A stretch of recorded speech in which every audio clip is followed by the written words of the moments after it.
Good morning students, मेरा नाम रेणुका दीवान है और पार्शियल डिफरेंशियल इक्वेशन का ये मेरा लेक्चर नंबर 3 है, जिसमें मैं आप लोगों को फॉर्मेशन ऑफ पीडीई, जो पार्शियल डिफरेंशियल इक्वेशन का जो फॉर्मेशन होता है उस पर बेस्ड हम प्रॉब्लम्स कर रहे हैं।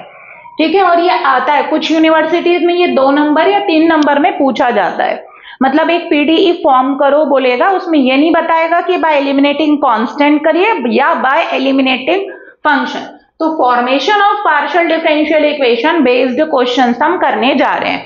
अब बोर्ड में हमारे पास 2 क्वेश्चन लिखा हुआ है। पहला क्वेश्चन देखिए, form PDE z is equals to ax plus by plus ab। ये एक आपको एक्सप्रेशन दिया हुआ है zxy में, और सिमिलरली फॉर्म पीडीई बोल रहा है पार्शियल डिफरेंशियल इक्वेशन फॉर्म करिए।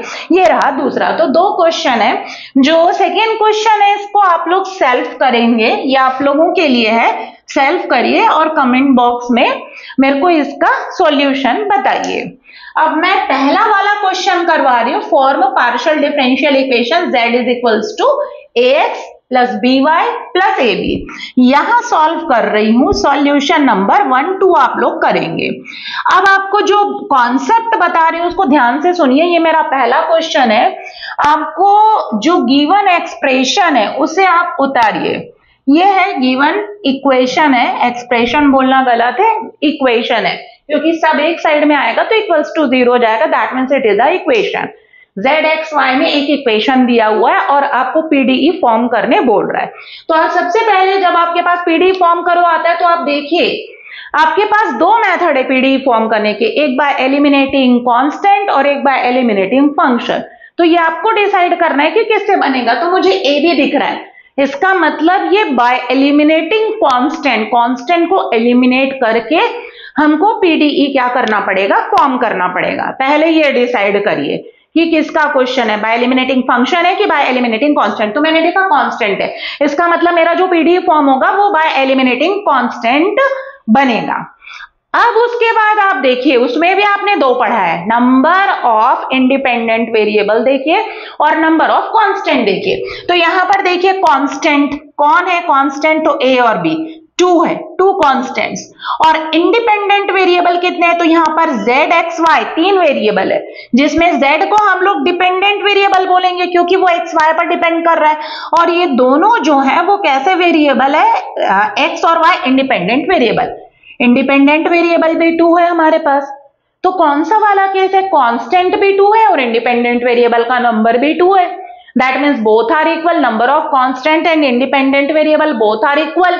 इस केस में हमारा जो पीडीई फॉर्म होता है पार्शियल डिफरेंशियल इक्वेशन, वो कितने ऑर्डर का फॉर्म होता है, 1 ऑर्डर का फॉर्म होता है। मतलब सिर्फ एक बार अगर हम डिफरेंशिएट करें तो हमारा सॉल्यूशन आ जाएगा। ए 1 ऑर्डर का, दैट मीन्स हमको सिर्फ एक बार डिफरेंशिएट करना है। तो अब इसका वर्किंग प्रोसेस बता रही हूं, इस तरीके से आप स्टार्ट करेंगे। सबसे पहले आपने देखा ए बी है, ए और बी है, मतलब बाय एलिमिनेटिंग कांस्टेंट बनेगा। उसके बाद कांस्टेंट का नंबर देखिए, तो यहाँ पर 2 कांस्टेंट है। इंडिपेंडेंट वेरिएबल देखिए, वो भी 2 है। कांस्टेंट और इंडिपेंडेंट वेरिएबल दोनों अगर इक्वल होते हैं तो उस केस में हमारा जो पीडीई फॉर्म होता है वो 1 ऑर्डर का होता है।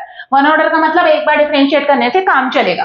तो जो सबसे पहले जो गिवन इक्वेशन है उसे 1 नंबर डालिए। 1 नंबर डालने के बाद इस इक्वेशन को एक बार x के रिस्पेक्ट में पार्शियली डिफरेंशिएट करिए और एक बार y के रिस्पेक्ट में पार्शियली डिफरेंशिएट करिए, क्योंकि z depends upon X Y. So एक बार z का x के रिस्पेक्ट में पार्शियल डेरिवेटिव होगा और एक बार y के रिस्पेक्ट में। तो आप लिखेंगे differentiating 1 partially with respect to, एक बार मैं बता दे रही हूं पूरा लिखना, इसके बाद से मैं डायरेक्ट डिफरेंशिएट करूंगी, partially with respect to x and y, x and y। तो एलएचएस में क्या आएगा, del z by del x। ये वाला डेल नहीं लिखेंगे, ऐसा वाला डेल बनाएंगे, क्योंकि पार्शियल डेरिवेटिव के लिए ये वाला यूज होता है। यहां पर z 2 वेरिएबल का फंक्शन है। तो del z by del x क्या आएगा, a कांस्टेंट x का 1 प्लस by तुम्हारा पूरा कांस्टेंट इसलिए 0, ab भी पूरा कांस्टेंट है इसलिए 0। That means del z by del x कितना आया, a आया। इसी तरीके से del z by del y निकालिए, y के रिस्पेक्ट में डिफरेंशिएट करिए। तो ax कांस्टेंट है, जब हम y के रिस्पेक्ट में करेंगे तो x कांस्टेंट होगा। by का क्या होगा, b, y का 1 और ab का क्या हो जाएगा, आपका 0 हो जाएगा। क्योंकि वो पूरा कांस्टेंट है। दैट मीन्स सिर्फ क्या आएगा हमारे पास, बी आएगा। जो आप डिफरेंशिएट करोगे उसको 2 डालिए और जो अगला डिफरेंशिएट करे y के रिस्पेक्ट में उसको 3 डालिए। तो जो गिवन है उसको 1 और जो आप एक बार x के रिस्पेक्ट में डिफरेंशिएट करे उसे 2 और y के रिस्पेक्ट में जो डिफरेंशिएट करिए उसे 3 डालिए। अब इसके बाद आप कैसे एलिमिनेट करोगे वो मैं आपको बता रही हूं। तो सबसे पहले 1 2 3 या तो तीनों की हेल्प लीजिए और ए बी को एलिमिनेट करिए। 1 2 3 को भी हम यूज कर सकते हैं या सिर्फ 2 3 को ही यूज करके हम पार्शियल डिफरेंशियल इक्वेशन फॉर्म कर सकते हैं। तो ये दो तरीके जो मैं बता रही हूं, 1 2 3 तीनों को यूज करते हुए ए बी को एलिमिनेट किया जाता है पहला, और दूसरा सिर्फ 2 3 को यूज करके भी हम कांस्टेंट को एलिमिनेट करते हैं।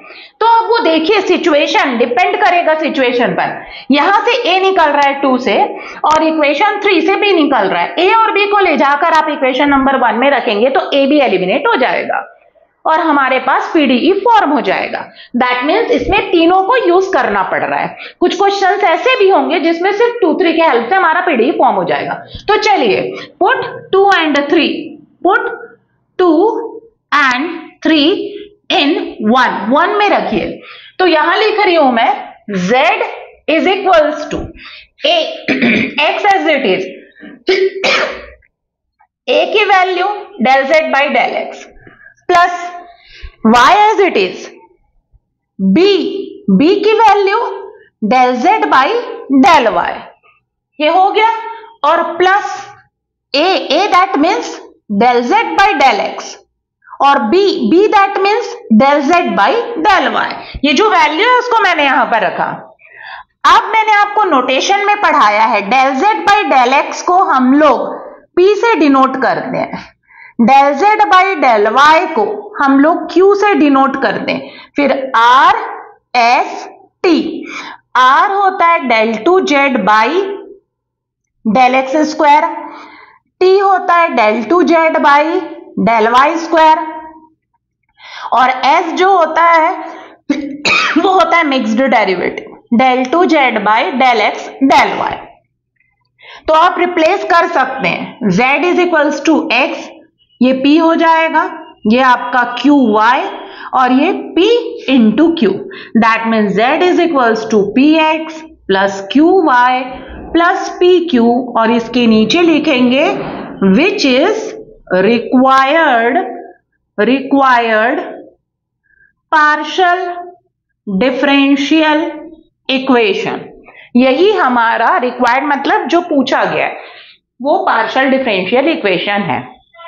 तो जब कभी भी आपका एक इक्वेशन आएगा और आपको बोलेगा कि फॉर्म करिए, तो आप सबसे पहले देखिए कि बाय एलिमिनेटिंग कांस्टेंट का है कि बाय एलिमिनेटिंग फंक्शन। तो मैंने देखा कांस्टेंट्स है, मतलब कांस्टेंट को एलिमिनेट करके फॉर्म करना है। उसके बाद आप देखिए नंबर ऑफ कांस्टेंट और नंबर ऑफ इंडिपेंडेंट वेरिएबल देखिए। तो कांस्टेंट ए भी 2 है, इंडिपेंडेंट वेरिएबल भी 2 है। जब कभी भी कांस्टेंट्स और इंडिपेंडेंट वेरिएबल इक्वल होते हैं तो हमारा जो पीडी फॉर्म होता है वो 1 ऑर्डर का फॉर्म होता है। तो एक बार x के रिस्पेक्ट में डिफरेंशिएट करिए और एक बार y 2 3 डालिए। 1 2 3 तीनों के हेल्प से आपको ए बी को एलिमिनेट करना है या सिर्फ 2 3 के हेल्प से। तो देखिए इसमें कैसी सिचुएशन बन रही है। तो मैंने देखा 2 से a निकल रहा है और 3 से b निकल रहा है, इसको ले जाकर आप इक्वेशन नंबर 1 में रखिए, ए बी एलिमिनेट हो जाएगा। और फिर एंड में अगर थोड़ा सा आपको ठीक से दिखना है, मतलब ये del z by del x, तो उसको आप रिप्लेस कर सकते हैं। del z by del x को p से डिनोट करते हैं, del z by, तो इस तरीके से हमारे पास एक पार्शियल डिफरेंशियल इक्वेशन फॉर्म आ जाएगा और उसी को आप लिखेंगे which is required partial differential equation. So thank you students.